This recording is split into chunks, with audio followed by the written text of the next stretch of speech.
Wow, that's funny. My theories must be wrong, but my shooting says otherwise. Huh, that's awfully something. Something's not adding up there. To truly understand what wind does to airgun, pellets, and slugs, you need to know what wind actually is. Per definition, wind is cold, dense air that is moving from a high pressure to a low pressure area. The bigger the difference between the pressures, the faster the air moves, meaning the wind speed. That's why we feel it to be colder when the wind blows on us versus no wind blowing at all. And this happens because the sun heats up Earth's surface in different parts, causing different pressures. Now, how does this affect the projectiles in question? Well, let me share with you my findings at 100 yards using a break barrel in this video, 22 caliber with 15.89 grain pellets, and my Air Venturi Avenger 25 caliber shooting slugs and pellets at 150 yards. So far, I have found that as long as the projectile is somewhat stable, it can penetrate the cold, dense air from the wind. But it does lose a lot of its stored energy, so the velocity on impact is a lot less than no wind, meaning only the vertical impact and group size is affected while holding center on the target. The colder the outside temp in the air is, also affecting the projectile stability due to denser air. So the projectiles will take the path of least resistance and stay stable at longer distances in warmer weather. So this circles back as to why muzzle velocity is not the best reference, because it's the downrange resistance and impact velocity you must worry about. And if you're holding for windage, that means the projectile is already unstable or it's starting to destabilize. So now I'm going to show you my Ruger Impact Max Elite 22 caliber shooting standing at 100 yards in the wind and freezing temperatures. Check this out.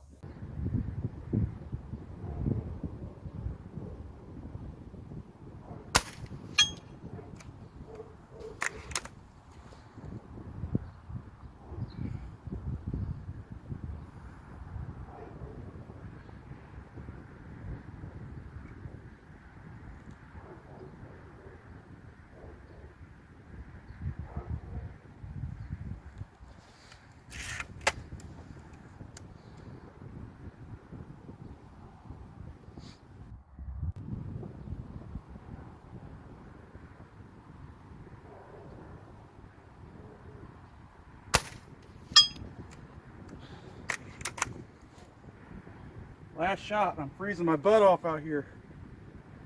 My fingers are frozen. Got the gong at 100 yards with the Ruger Impact Max Elite 22 cal.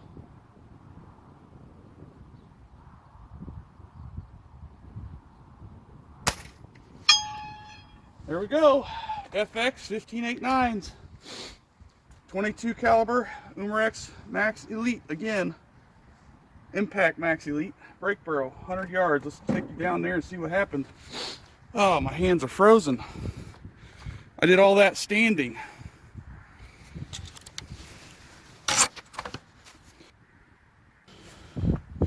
Woo!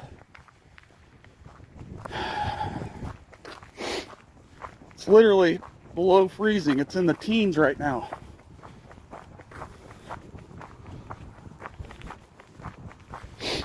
Oh.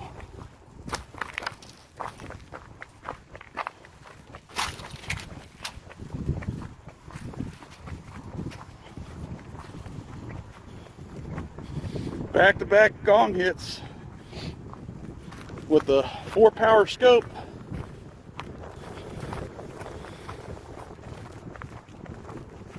Barely any impact noise though.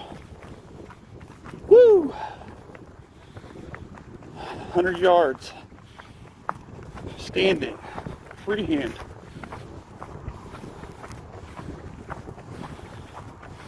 I'll take it. You can see the camera still rolling.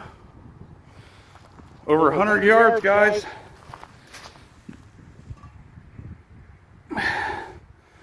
Back-to-back hits. Awesome. I'll take it. And it's only shooting those. Last time I checked, like 600 and I think 50 feet a second, if I remember off the top of my head. That is not very much at all. Woo!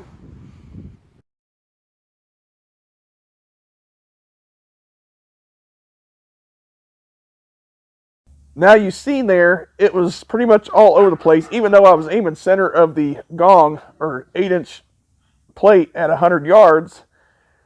I shot it again at the bench when the temperature was up from the teens and it was above freezing with a mild wind. Check it out and see how tight of a group this is.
There we go, guys. Back-to-back hits, 100 yards with the Ruger Impact Max Elite 22 caliber using the FX 1589 grain pellets.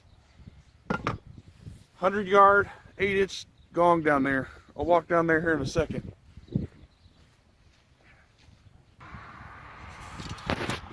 All right, everybody, let's head down range here, 100 yards. Hardly no wind today.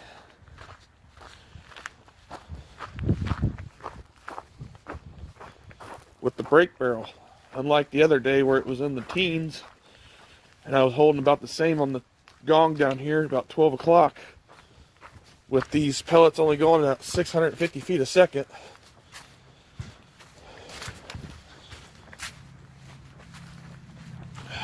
So I thought it'd be a good test to verify wind versus no wind. See what happened down here.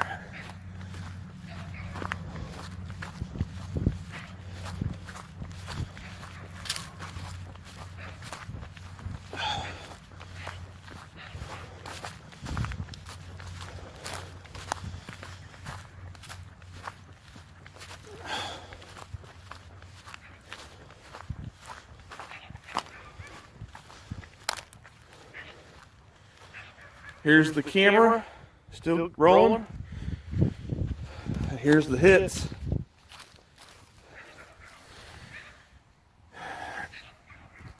And you can see, for no wind, that is really, really good. 3 shots.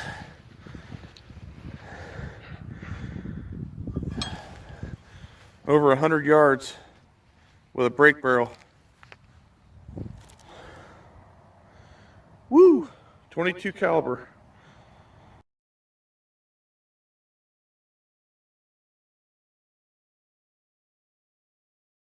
So at 100 yards for a brake barrel, that was a really good tight group for only about 650 feet a second, even in warmer temperatures and with the wind. So now I want to show you, I redid the Slugs again in warmer temperature with my 25 cal using the 34 grain H&N at 650 feet a second again or so. And with that said, the wind was blowing and I was shooting left-handed.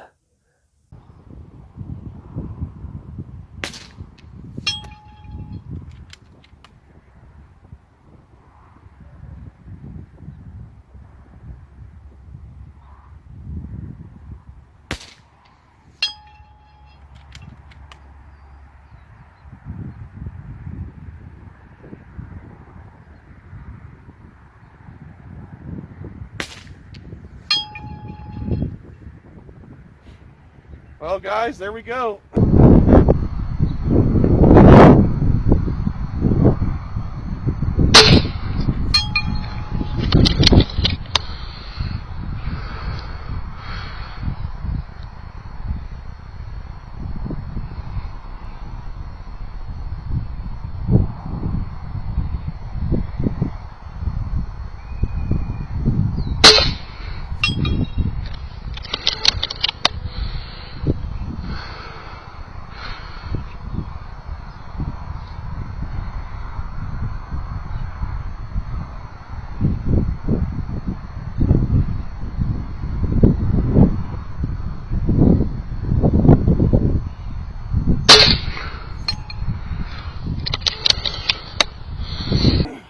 Yards, dead hold, crosshairs just holding over on the elevation.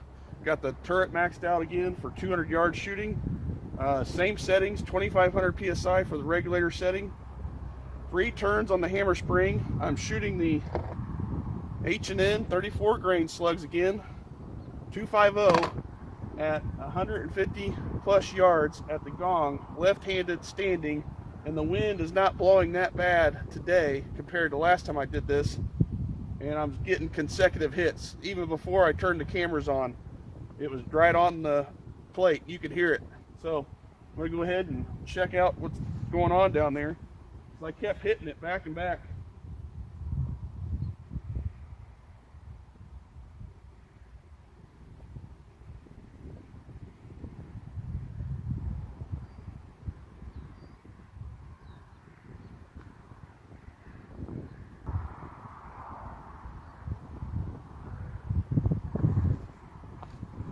All right, let's go down there and check it out.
Over 150 yards again, as you guys can see.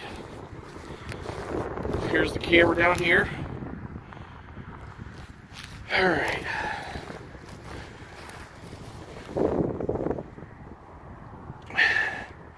I'll have to review the footage, but it sounded like I was barely clipping it. But I did know I had some that were consistently back to back. And again, I'm shooting left-handed, so the pellets last time were hitting the hair to the left, so I'm pretty sure I got some back-to-back hits right here. I'll have to check the footage again. But at 650 feet a second for a 34 grain slug at 150 yards, plus standing left-handed, I'm definitely not complaining. Woo!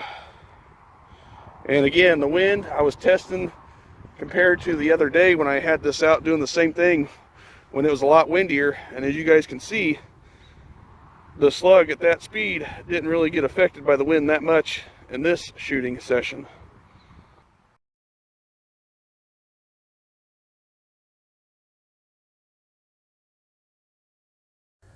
As you see, downrange at 150 yards, I hit it multiple times And again, the wind, you could see it only changed my vertical hold and lessened the velocity on impact, even though they were flying straight with the reticle all the way out to 150 at that low velocity. Then I also switched to pellets using the 25 grain JSB Kings at 150 plus yards again, left-handed, and you could see that the wind gust was crazy. Just the group was just a hair over 1.5 inches or so, and a 25-mile-an-hour wind gust standing, I'll take it. Check it out.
Well, everybody, over 150 yards, left-handed, standing in the wind. I was aiming directly above the plate and the crosshairs. You can hear the faint beep sound downrange. Got the scope cam running, 3 cameras. Originally, the wind picked up and blew my camera downrange down there. So let's take a walk. I got the scope on 6 power again.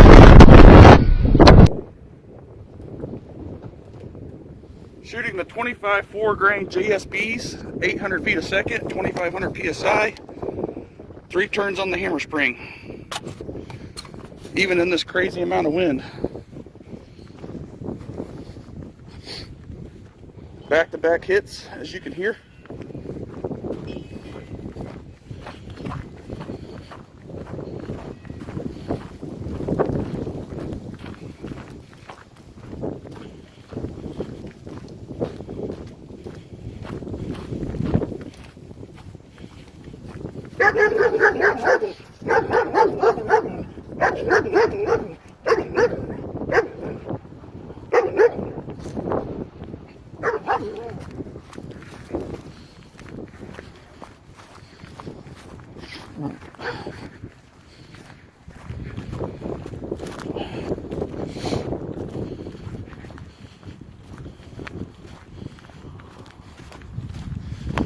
We're way down here, 150 yards again.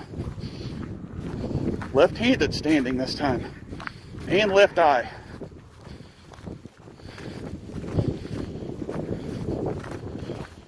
Using the Carm magazine.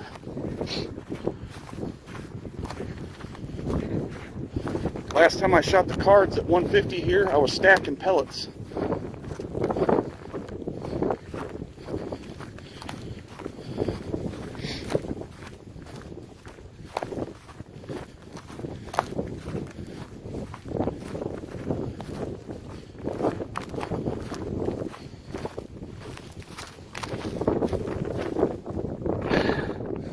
Have to review the footage to see which hits were hits, because I repainted the plate down here. Left-handed, and the wind shifting me in the gun, and I was aiming directly in the center of the plate here, and the wind is blowing, or actually shifting down here, but it was a headwind coming from the south. But you can see that's where I'm aiming at, right there, left-handed. So obviously my left side is going to pull a little bit to the left. I am not complaining. Here's the camera. Still going. Woo!